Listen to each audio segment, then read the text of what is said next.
Pamoja na utandawazi na mabadiliko ya mwenendo wa dunia ya leo, bado tunavyo vitu vyetu vingi vizuri vya asili vya kujivunia, ikiwemo mazingira yetu, malezi yetu, vyakula vyetu, mavazi yetu, bila ya kusahau lugha, lafudhi na lahaja zetu. Ili ujifunze na ujikumbushe mengi mazuri, usikose kuangalia na kufuatilia kipindi cha utamaduni wetu kila siku ya Jumatatu saa 1 kamili usiku kutoka hapa Al-Fatah TV Online.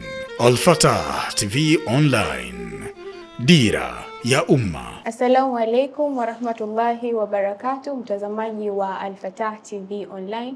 Kipindi hewani ni utamaduni wetu, kipindi ambacho kinakupa fursa ya kuweza kufahamu mila, desturi na silka zetu. Kipindi hiki kinakujia kila Jumatatu, muda ni saa 1 kamili za usiku kwa saa za Afrika Mashariki. Jina langu ni Khadija Juma. Na leo niko naye Dr. Omar Salum, yeye ni kamishna wa idara ya utamaduni, lakini tuko naye Ndugu Salum Amir. Yeye ni mfanyakazi katika idara ya utamaduni, lakini pia ni msimamizi wa nyumba ya sanaa. Leo tutaendelea kujadili mada ya mabadiliko katika ndoa na tutagusia vipengele mbalimbali. Usikose kuwa nasi kuanzia mwanzo mpaka mwisho wa kipindi hiki. Asalamu alaykum. Wa alaykum salaam wa rahmatullahi wa barakatuh. Kwema. Alhamdulillah, nashukuru. Kamishna, tukianza na swala la ualikaji wa harusi, hapo zamani ilikuwaje? Ualikaji wa harusi kwa ufupi, hapo zamani niseme kwamba kulikuwa na nidhamu maalum ya kualika harusi. Nidhamu. Unajua shughuli za kizamani nyingi ziliambatana na nidhamu ama heshima maalum ya kila kitu. Ndio maana hata kwenye maamkizi tukizungumza siku moja utakuta kuna heshima maalum. Maana yake maamkizi, utaona maamkizi ni heshima, lakini kumbe maamkizi yenyewe kuna utaratibu maalum wa kuyatoa heshima. Kwa hivyo harusi zilikuwa na ualikaji wa harusi ulikuwa na nidhamu maalum. Ualikaji ulikuwa vipi? Mtu kama ana shughuli yake anataka kwenda kumwalika yoyote yule harusi, basi alichokuwa anakifanya alikuwa lazima aondoke nyumbani alipo moja kwa moja mpaka kule kwa yule mtu aliyekusudia kwenda kumwalika. Na hivyo watu walipeana majukumu katika familia. Basi wewe nenda kumwalike fulani, wewe katika kumwalike fulani, wewe fulani kwanza. Lakini pili, mara nyingi kwa zamani waalikaji, wanawake wakiwaalika wanawake wenzao na wanaume wanawaalika wanaume wenzao. Utaratibu mwingine ulikuwa ni huu. Lakini la tatu katika heshima hiyo, si mtu yoyote tu alikuwa mwalikaji. Mtoto mwanamwali alikuwa haliki harusi. Unifahamu Hadija? Lazima yule mtu mwalikaji mwenyewe na yeye alishaingia katika ndoa. Kamishna, unanishangaza kidogo. Ina maana hata yule ambaye ni bi harusi mtarajiwa harusi sasa kualika. Amwalike nani yeye? Marafiki. Zamani hakukuwa na utaratibu huo. Sasa ndio mabadiliko nataka kuyazungumzia kuanzia leo. Kwa kuanzia tulionao hivi sasa. Hapana. Haikuwa hivyo.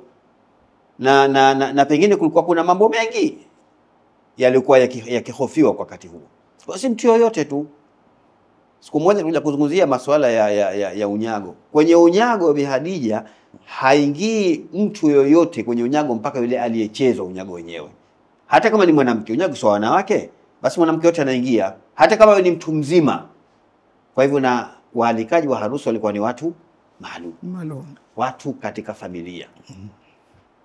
Pia lichukue hilo. Watu katika nini? Familia. Sio shoga tu na shoga basi tunamwaliki. Au na wewe umealikwa tayari unaenda kualika na wengine. Nafikiri umenifahamu. Watu katika familia. Na kwa nini? Kwa sababu bado nataka nirejee kwamba utamaduni wa Zanzibar katika kiwango kikubwa umeathiriwa na dini ya Kiislamu. Na Uislamu ndio unaosisitiza swala hili kwamba katika kualika basi yule anayealikwa, kwanza mwalikaji awe ni yule mhusika wa ile jambo, na yule anayealikwa kama ikitokea bahati mbaya hakwenda atoe taarifa na mapema. Sasa wewe umealikwa na wewe ukaenda kumwalika mwingine, wewe kuhusu ile jambo atomwalike mtu, si jambo lako. Wewe mwenyewe umealikwa. Hakuna. Kwa hiyo utamaduni wetu hauruhusu hivyo. Sasa utaratibu wa zamani ulikuwa kwa hivyo kwamba watu walipeana majukumu katika hali kama nilizungumza. Hivi sasa Bi Hadija, nafikiri kila mmoja anaona. Nasema kwamba mwenye macho haambiwi tazama. Sote tunashuhudia kwamba ualikaji kwanza uko kama ulivyosema wewe. Mimi nimealikwa, basi na mimi natafuta watu wa kualika. Mmoja wale watatu. Siku fulani kutakuwa kuna shughuli fulani. Ulipewa idhini hiyo wewe kama alika? Maana ualikaji mpaka upe ruhusa, upe idhini kwamba bwana wewe ni mwenzetu, ni jirani yetu, ni ndugu yetu, kwa hivyo na kuomba wewe hebu nisaidie hii kazi ya kufanya nini, ya kualika fulani na fulani na fulani, nenda kaambia sio kwamba nimetumwa na fulani. Sasa leo haiko hivyo. Leo kila mmoja anafanya nini, anachukua ile fursa japo kwamba hakupewa. Na ndio maana nafikiria jambo ambalo si zuri wala sipendi kulizungumzia, lakini huende kwa pengine ile sababu ya watu kutoa kadi katika shughuli, baadhi ya shughuli ni kwa sababu hiyo kwamba tumemwalika fulani na yake ndakaalika watu 15 kwa nyuma. Kwa hivyo kadi akipewa yeye tu, maana wale walioalika wote, hata kama atakuwa wale watakuja, atakuwa nini, hawezi kufanya nini, hawezi kushiriki pale kwa sababu hakupewa kadi. Huende kwa moja katika dini yake ni hiyo. Ingawa jambo hili la kadi tutalizungumzia vile kwamba si jambo lililoko katika mila zetu. Sisi wa Zanzibari, sisi wa Swahili wa Pwani hatukuwa na utamaduni huo katika masuala ya kutoa kadi. Ikifika ile siku yenyewe hakuna. Sisi ni huri ya kila kitu. Tutakuja kuzungumzia nafikiri uko mbele, bila shaka baadhi ya mambo mengine utaona kwamba ilikuwa ni huria. Kwa hivyo ualikaji wa sasa Bi Khadija ni tofauti na ualikaji wa zamani. Ualikaji wa leo kila mmoja kwanza ana nafasi ya kualika, mpaka bi harusi mwenyewe ataalika, mpaka watoto wanawari wanaalika, mpaka watoto wadogo. Watoto wadogo kutakuwa na harusi ya dada yetu au ya kaka yetu, anawaambia na wadogo wengine. Ushafahamu Kwa hivyo huu ni ualikaji ambao upo hivi sasa, ambao si ualikaji unaokwenda kwa mujibu wa misingi ya nini. Na pili, ualikaji huu sasa hakuna ile mtu kutoka kwa heshima anakwenda kufuata mtu. Sasa hivi kila mmoja yuko kitandani, tena kalala sasa kitandani, kaelekea juu pengine vipi basi itakuwa na harusi nini. Kwa hivyo ndio nakupa taarifa hiyo ujue, maana sio unamwalika nakupa taarifa hiyo ujue. Kitu kualika, neno kualika ni tofauti na neno nakupa taarifa. Ndio. Maana vile vile haya maneno tuyatofautishe. Na furaha kukualika harusi. Kabisa. Kualika ni kitu kikubwa sana, ni kitu adhimu kabisa. Lazima mtamkie mwenzako na kualika, kama vile kwenda kuoa kwamba nimemuoa fulani. Au mtu anapoacha kwa mfano pengine akisema kwamba labda kamuacha, basi na kualika umtamkie sasa kwamba na kualika shughuli ya mtoto wangu au shughuli ya mdogo wangu iwe katika utaratibu kama huo. Sio kwenye simu tu umekaa unampigia mtu simu, tena pengine simu yule unampigia hakuna masafa makubwa. Ni masafa ya dakika 5 pengine 10 umeshafanya nini? Umeshafika nyumbani kwake. Lakini unaona shida. Shughuli nyingi, majukumu mengi, kwa hivyo nakualika. Kwa zamani tulikuwa hana majukumu, unafikiri? Ilikuwa na heshima maalum. Kwa sababu kile kitu ni kitu kikubwa na kitu kitukufu. Nianzie hapa. Kuna suala la sare, vijora. Zamani watu walikuwa wakialikana, yani sio kwamba tu kwenda kumwalika, lakini unaenda unampa sare ndio mwaliko wenyewe. Zamani kulikuwa na swala kama hili. Kwanza niseme maisha ya zamani na maisha ya leo tofauti kidogo Bi Khadija, mpaka tujue hapo kwanza. Maisha ya zamani niliwahi kuzungumzia kipindi fulani hapa kwamba hata haya mambo ya mavazi hayakuwa katika idadi kubwa hii tulionayo leo. Mavazi yalikuwa ni machache kwa wakati huo wa zamani. Ilikuwa pengine hizo kanga kuzipata zipo, lakini kwa shida vile vile. Kwa hivyo sio kama utakwenda dukani tukifika unakwenda kutia kanga aina fulani. Hakukuwa na biashara hiyo kwanza. Manake sare ni kwamba ile biashara yenyewe iwe ipo madukani. Lakini madukani pengine kuna kanga labda huyu mvao fulani kanga aina fulani na mivao 5, kanga aina fulani na mivao 7, utaipata wapi hiyo sare kwa zamani? Kwanza haikuwepo. Ushafahamu haikuwepo. Huu tukubali kwamba ni ustaarabu mpya ulioibuka au uliozuka hasa baada ya maendeleo ya kibiashara yaliyopo hivi sasa. Kwa hivyo zamani hakukuwa na mambo kama haya sare. Hayakuwepo kabisa. Na kwa sababu chungu nzima moja hapo ndio naizungumzia. Sina hakika kwamba pengine ingelikuwepo jambo hili lingefanyika au lisingefanyika. Lakini niseme kwamba kuna baadhi ya mambo yana uzuri wake na kuna baadhi ya mambo yana shida zake. Sare kwa skuli kwa wanafunzi iliwekwa kwa lengo maalum. Na ilikuwa ni muhimu sana. Kwa sababu gani? Kwa sababu hali za maisha ya watu ni tofauti. Kwa hivyo isitokezee kwamba watu kuachiwa huru, watoto kuachiwa huru. Watoto ni watoto. Unafahamu kwamba ikaja fika pahali kwa kufanya kitu gani?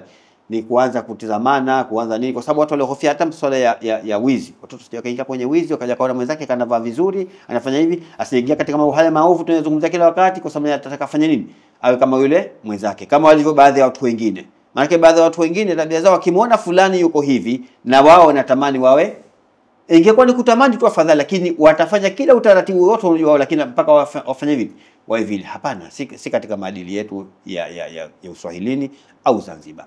Kwa hivyo pengine labda ingekuwa biashara iko kubwa, sina hakika kama watu wangefanya hivyo. Labda pengine kwa hofu kama hii inayosoma ya sare za skuli, labda ingefanya hivyo, kwa sababu sare wakati mwingine inasaidia katika msingi kama huu. Lakini hata kama ifike pahala kama tunavyofanya sasa hivi tuweke sare, hiyo sare je, ni sare ambayo inaheshimu maadili au ni sare ambayo inavunja maadili? Kama ni sare inayoheshimu maadili, hatuna shaka nayo, hatuna tatizo nayo. Lakini kama ni sare inayovunja maadili, kwa nini tuwe nayo? Tukumbuke kwamba maadili yetu sisi Waswahili, sisi Wazanzibari, ndio hazina kubwa katika taifa letu. Ni hazina kubwa mno katika taifa letu. Kwa nini tutafute kitu ambacho kinavunja maadili yenyewe? Vijora, Bi Khadija, mimi sivijui vizuri. Maana mpaka leo sijui kutafutisha sana baina kijora na dira. Sijui. Lakini kwa ninavyoelezwa na ninavyoona wakati mwingine nikiambiwa hichi ndio kijora, vijora vingi havina nidhamu. Vingi vyao si nguo ya kuvaa hadharani. Zaidi pengine ni nguo ya kuvaa wapi? Ukiwa katika eneo la nyumbani. Vingi vyao, sisemi vyote mpaka nieleweke, vingi vyao havina staha, niseme hivyo, havina staha. Kwa hivyo sare ya vijora kwetu sisi hatukubali nayo, na kwa sababu ya msingi unaozungumza kwamba vijora vingi vinakuwa havina nini, havina staha. Na Mswahili ama Mzanzibari tangu zamani kawekewa mipaka ya mavazi, avae vazi ambalo lina stiri, lina staha na yeye. Lakini sifike pahala na vazi ambalo kila mmoja akimtazama anarudi nyuma. Manake badala yule mwanamume kutazama yeye, mwanamume mwenyewe anaona haya kumwangalia yeye yule anayevaa. Manake mvaji mara nyingi wa kijora mwanamke. Wanaume akivaa kwa vijora wanavaa kwa laana maalum. Wanafahamu Bi Khadija? Wanavaa kwa nini? Laana maalum. Manake tangu zamani mwanamume hatakiwi avae kivazi cha nani? Cha mwanamke. Leo anakuja kuvaa na hicho kijora. Hii inakuwa ni laana maalum. Lakini kwa mwanamke atizame, je, kijora anachovaa kinampa heshima? Tuingie katika suala la singo, ndugu Salum. Labda unaweza kutuambia, kutukumbusha kidogo singo ni nini na utaratibu wake ukoje? Singo ni jumla ya matayarisho ya harusi.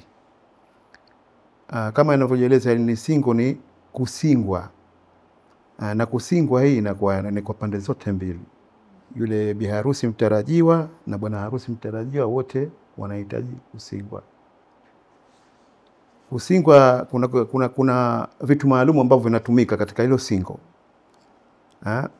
Kuna kama liwa au viungo fulani, karafuu na kadhalika, inakuwa ni mwanamke na wale dada zake, watoto wa mama mdogo, watoto wa baba mdogo, wanakuwa naye pale, wanakuwa wanamsinga.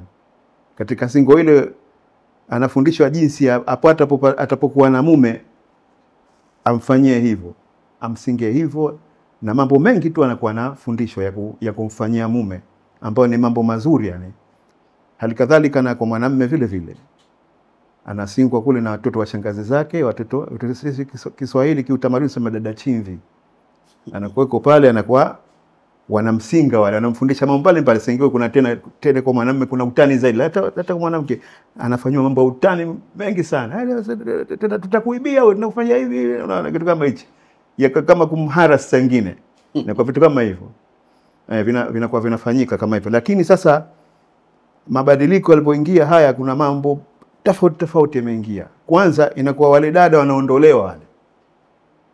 Wanakodiwa watu hasa wale watu ambao kidogo watoto wa mjini naweza kusema wakaja pana, na watu wengine wakaletwa hata hao mashoga kama alivyozungumza kamishna kwa sababu anaweza kaleta huyo shoga, wanahisi kwamba huyo shoga anapoletwa atanogesha ile shughuli.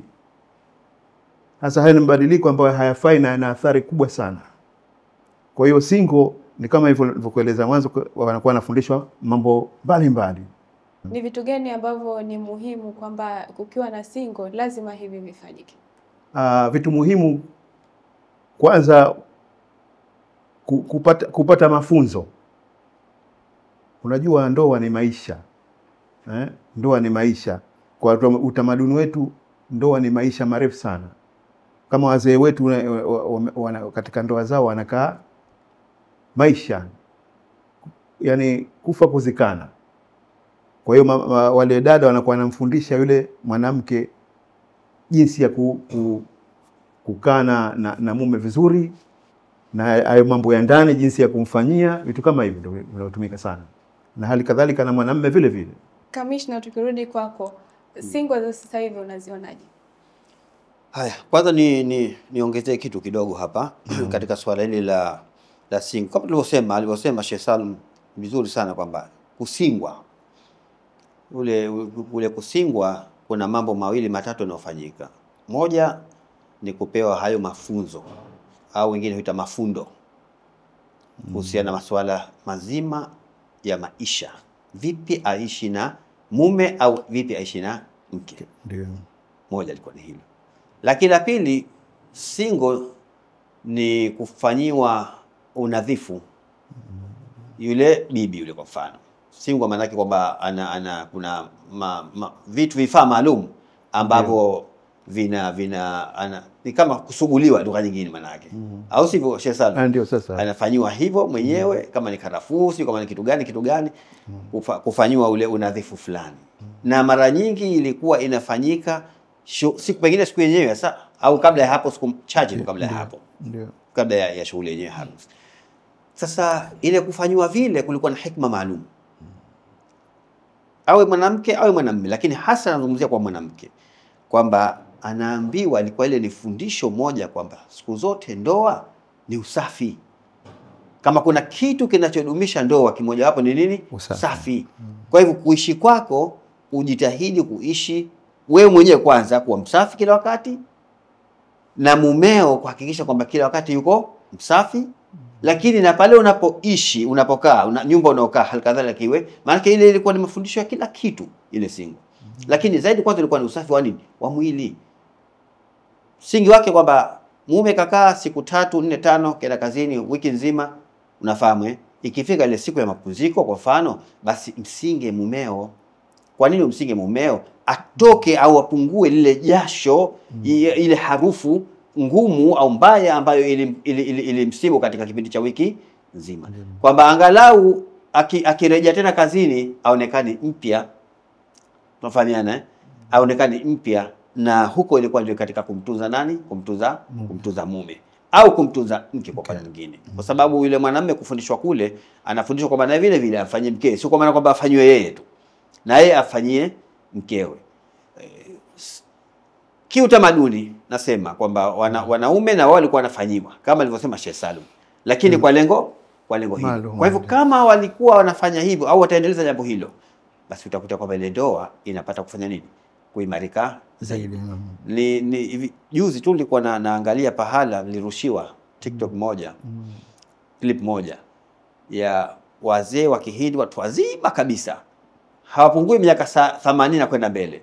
Unamkutia Muhindi yule mwanamume anamtia mafuta mkewe, unafahamu basi mwanamke kakaa pale kwa raha na nini, anaburudika na yeye anamfanya nini, mambo ya kiutamaduni ambayo pengine tulikuwa nayo sisi Waswahili katika miaka hiyo ya nyuma, na ndio maana ndoa zetu zikafanya nini, zimedumu. Kwa hivyo single ilikuwa inakwenda katika msingi kama huu, kwamba zaidi ilikuwa na hekima ya kuwafundisha tabia njema, mafundisho ya namna gani ya kuishi katika nyumba, lakini zaidi na swala la nini? Safi. Kwamba kila mmoja kila wakati awe msafi. Na ndio ndoa.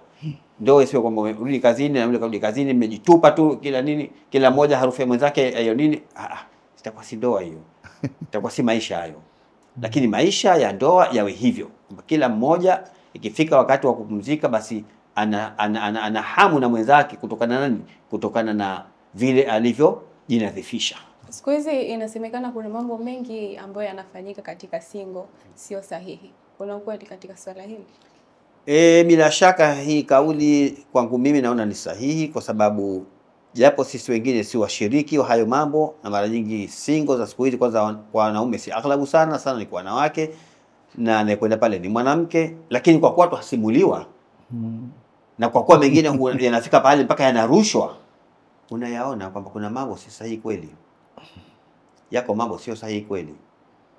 Na ilikuwa inachukuliwa zamani kuwafunda au kuwafunza maharusi, lakini siku hizi wakati mwingine hayo mafundisho yanayofanyika ni mafundisho ya ndani ya mambo ya unyumba ambayo hayatakiwi yaonekane hadharani. Sasa moja katika makosa yanayofanyika sasa hivi kwenye single, wanaalikwa mpaka watoto wanawari. Single ilikuwa haistahiki kuwa na mtoto mwanamwari kabisa. Ajuaje mambo ya ndoa? Na hata ukifika baada ukimkuta mtoto mwanamwari anajua mambo ya ndoa ya ndani, tia shaka. Okay, yeye kanuni haziruhusu za kimila zetu kujua mambo ya ndoa. Leo yeye ndo anayekwenda pale, akaenda pengine akawa ni miongoni mwa nani? Mwa wafunzaji au wafundaji wa single wenyewe. Hapana, haiwezekani jambo hilo. Kalipata wapi? Lazima tujiulize maswala, na lazima jamii hapa iamke ijiulize maswali. Kwa nini mtoto mwanamwari anafikia hatua kama hii, wakati zamani haikuwa hivi?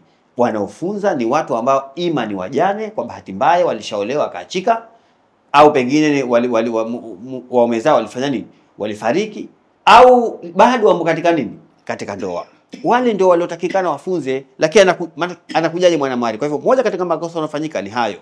Mtoto mwanamwari hatakiwi achukuliwe pale mpaka na yeye wakati wake ufike. Ukifika ataalikwa na atafanyiwa kama alivyofanywa wenzake. Ndugu Salum, siku hizi kumekuwa pesa nyingi sana zinatumika kuhakikisha biharusi anapendeza.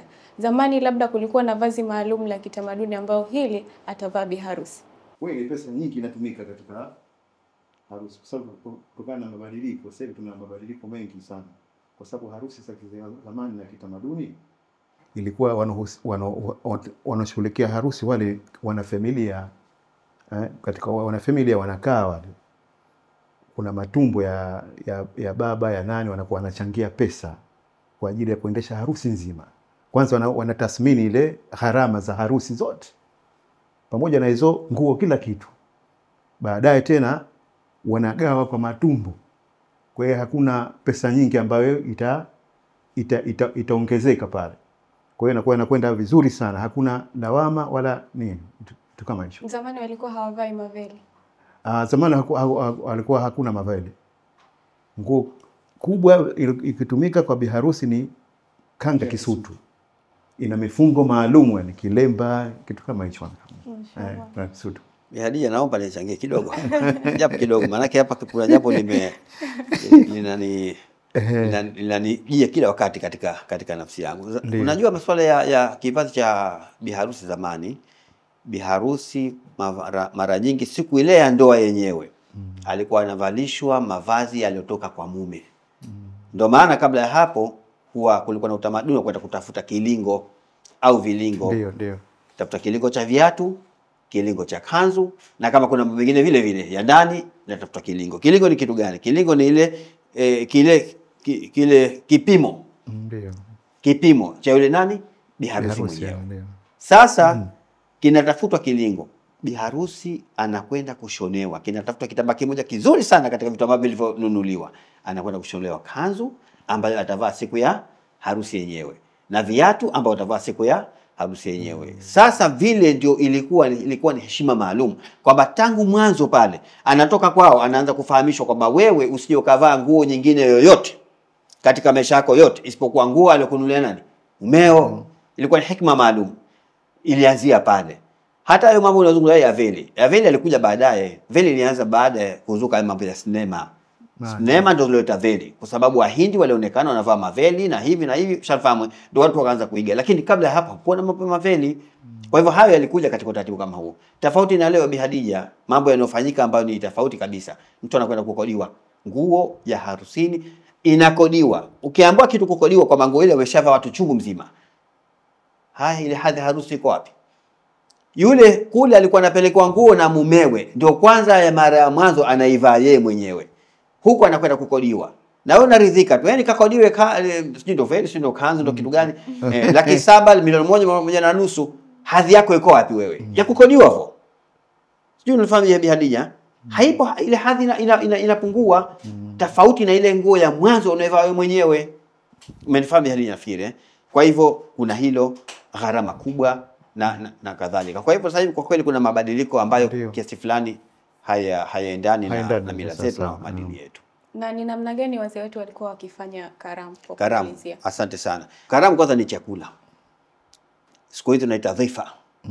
Ile dhifa, ingaje dhifa, neno dhifa hasa ni wengine wanatafsiri kwa maana kwamba ni ile inayotolewa kama jioni vile watu wakienda wapi ndio dhifa. Lakini karamu ni chakula ambacho kama ikiwa watu wamekusudia kula mchana ni kile wanachokula mchana. La harusi za kwetu kwa mitaani zamani wanakula jioni ni kile kinachopikwa jioni cha pamoja. Na watu wanakula kwa pamoja. Chakula cha aina yote kilichokusudiwa kupikwa inategemea na hali ya maisha ya mtu. Watu walikuwa hajikalifishi sana kabisa kwamba lazima apike chakula cha aina fulani ikiwa uwezo hana. Walikuwa wanakwenda kwa mujibu wa maisha yao. Tofauti na hivi sasa Bi Hadija. Kwamba kwanza chakula cha zamani cha karamu ilikuwa kila mtu anakula. Watu wanaalikwa tu mitaani, wanakuja, wanakusanyika pahali pamoja, watoto, watu wazima na nani wanakula kwa pamoja. Karamu ya hivi sasa ambayo ndio mabadiliko tunazungumza sasa hivi ni tofauti. Kwanza karamu ya sasa hivi inachagua. Na wewe Bi Hadija unajua, labda hujafahamu tu kwa kwamba inachagua kwa sababu wewe unaletewa kadi ya kwenda kula karamu au uletewe kadi wewe ya mnaita lunch nyie. Kuletewa kadi hizo? Unaletewa. Sasa kwa nini wewe uletewe mimi nisiletewe kwa mfano? Au kwa nini wewe uletewe pengine mwingine asiletewe kwa sababu gani? Hali ya maisha, pengine chakula hakiwezi kutosha. Sasa zamani kwa hakuna hivyo, watu walikuwa angalia hali maisha. Watu zamani walikuwa wanaangalia kwamba unapotoa, kwa sababu wamejengwa na imani zaidi ya Kiislamu. Unapoalika watu na hasa wakija wale watu ambao hali zao za maisha ni dhaifu zaidi, basi ile harusi inapata nguvu zaidi, inapata baraka zaidi, inapata nuru zaidi. Kwa sababu watu wajengeka zaidi katika misingi ya nini?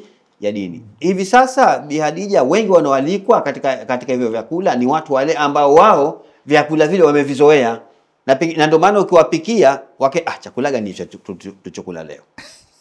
Umenifahamu? Kwa sababu wao vipi? Wamekizoea. Kwa hivyo kwanza vyakula vya siku hizi au karamu ya siku hizi inaalika, inachagua watu maalum, fulani ende fulani. Na kama fulani ni katika wale wanasema ahalu fulani, kama hakupewa kadi basi ni ugomvi wa maisha huo. Manake ni mtu maarufu anajulikana na hakutaka kunipa kadi hivi. Kwa hivyo jambo la pili, madhara yake ni kama hayo, kunakuwa na uadui, kujengeana uadui, kujengeana chuki. Kwa sababu gani? Ukupatia mwenzako kadi. Ile kadi na mitihani michungu mzima. Lakini zamani ushawaambia watu tu mitaani, kama ni msikitini ni anayepata nafasi anakuja, ile kupata nafasi vipi? Haji. Na watu wanakula, kila mmoja mwenye riziki yake anafanya nini? Anapata. Umefahamu Bi Hadija? Sasa hivi karamu iko hivyo. Peleka kadi la kwanza.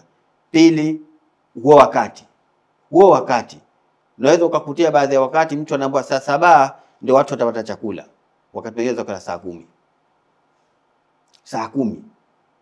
Hakuna kuchunga sana wakati. Lakini la tatu ni mashindano maalum kwenye karamu. Nimesema kwamba zamani watu walikuwa wanaangalia hali zao za maisha. Siku hizi ni mashindano. Fulani kafanya nini? Fulani alipika pilau. Ya nini? Ya nyama ya ng'ombe. Ngoja basi. Mimi nitapika pilau ya kuku mbali, ya nyama ya ng'ombe mbali, ya samaki mbali. Sio unajua kabila nyingine zinapikwa kwa samaki, si ndio? Ni yule samaki mgumu yule, samaki mbali na kila kitu. Maana kwamba mashindano aonekane kwamba yeye yuko juu zaidi kuliko yule mwenzake.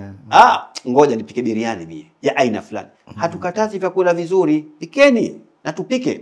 Na ndio raha sasa ukimwalika mwenzako mkirimu chakula kilicho kizuri. Lakini uwe na nia ya kukirimu. Usiwe na nia kwamba mimi nataka nionekane zaidi kuliko fulani. Hapana. Sasa zamani ilikuwa watu walikuwa wametawaliwa zaidi na hisia za kidini, hawapendi kujionyesha. Kwa hivyo walikuwa wanapika vitu kwa mujibu wa maisha yao. Leo Bi Khadija tunashuhudia baadhi ya watu wanalalamika, hayo madeni nilionao chungu mzima ya harusi. Kwa nini uwe na madeni chungu mzima? Kwa nini? Na wewe ulipodai mahari ulidai vifaa vyote vya mtoto yule na pesa nyingine. Halafu kwa nini maana huku uje wengine na madeni ya kitu gani? Bora ingesema una madeni ya kitanda, umenunulia mwanao kitanda, kabati, haijambo. Lakini yote yale umeshadai mahari. Sasa madeni yanatokea wapi haya? Bi Khadija, mabadiliko tulionayo ni mengi na yana madhara makubwa kiutamaduni.